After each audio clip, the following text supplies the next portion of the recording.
मध्य प्रदेश को इंचार्ज दीपकजन ठाकुर जी वहाँ हुनुहुन्छ र मध्य प्रदेशबाट सिराहा जिल्ला संयोजक पंकज शर्मा जी लगायत मध्य प्रदेश को जनकपुर धाम भौसा जिल्ला को संयोजक विकास शाह जी संपूर्ण जनालाई खोटाङवासी लगायत संपूर्ण जनालाई धेरै धेरै हृदयदेखि धन्यवाद दिन चाहन्छु र सँगै सरम अभिवादन पनि भन्न चाहन्छु।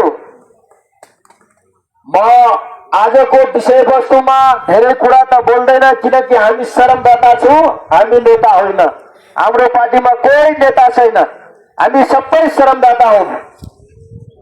र आज खोटाङमा हामी आएको कारण पनि बुझ्नुपर्छ। धेरै बुढापाकाहरू पनि यहाँ भेलामा उपस्थित हुनुभएको छ।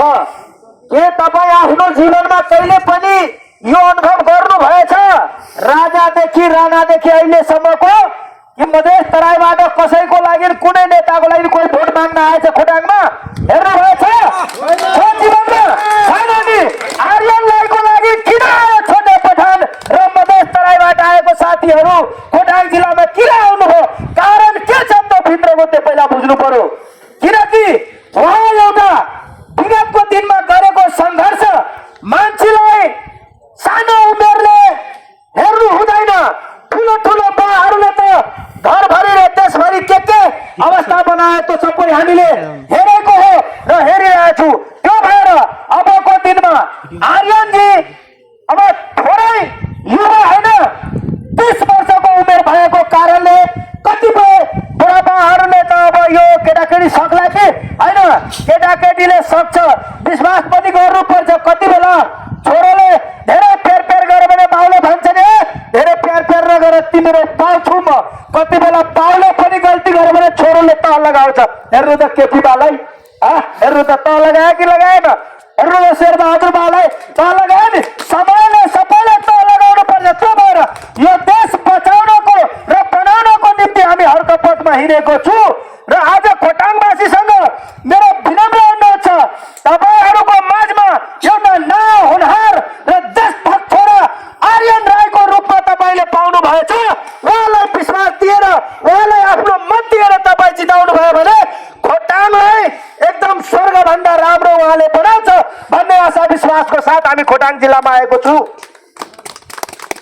हर्क सम्पानजी एक्लै हिँडेको मान्छे आज हजारको भिड उहाँसँग किन लागिरहेछ?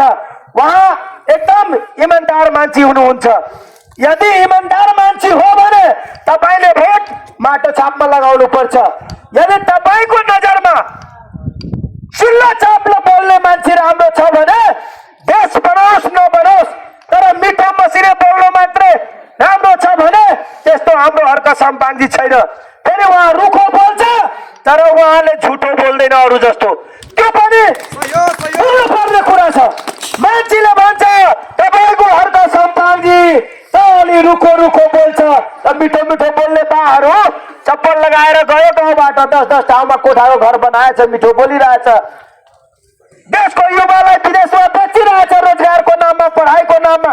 डिग्री भएर पनि विदेश जाऊ, नभएको पनि विदेश जाऊ, अनि रेमिटेन्सको पैसा बाहरू मिठो बोलेर खाऊ, अनि देवालाई जति पनि युवा चाहिँ सबलाई विदेश पठाएर विदेश मात्रै बनाउने। जीवनभरि हाम्रो बाउले पनि विदेश बनायो, बाजेले पनि विदेश बनायो, म पनि विदेशै बनाउँछु, मेरो छोरा नाच्ने पनि विदेशै बनाउँछ। कि बुढापाकालाई यो बाउलाई सोध्न चाहन्छु कि तपाईँ हामीलाई आफ्नो देशमा गुलाम बनाएर मार्न चाहनुहुन्छ भने यो भगवानले पनि शराब छ भोलिको दिनमा। तपाईँ यो गुलामीको जन्जिर तोड्न चाहनुहुन्छ भने माटो अन्तिम विकल्प हर्क सम्पानजी हुनुहुन्छ। उभन्दा कोही पनि राम्रो छैन अहिलेको अवस्था व्यवस्थामा। त्यो भएर उहाँको पथमा लागेको आर्यन राईलाई म हृदयदेखि धन्यवाद दिन्छु। उहाँ विगतको दिनमा 12-15 वर्षदेखि सङ्घर्ष गर्दै आएको केटा हो, नयाँ हो मान्छे।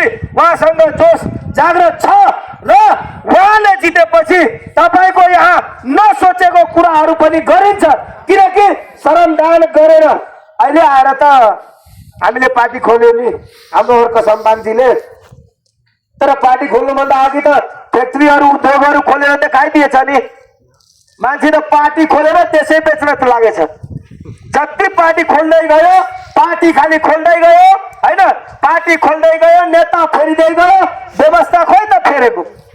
त्यो भएको कारण यत्रो सोझा साझा मान्छे हामीले सोचिरहेको थियो हर्क सम्मानजी किन आउनु पर्यो यस्तो पार्टी साटी खोलेर राजनीतिमा। तर यो ठुलो ठुलो टाउको यो डाम्नाहरूले बाध्य बनाएर सोझो मान्छे पनि आउनु पर्यो है।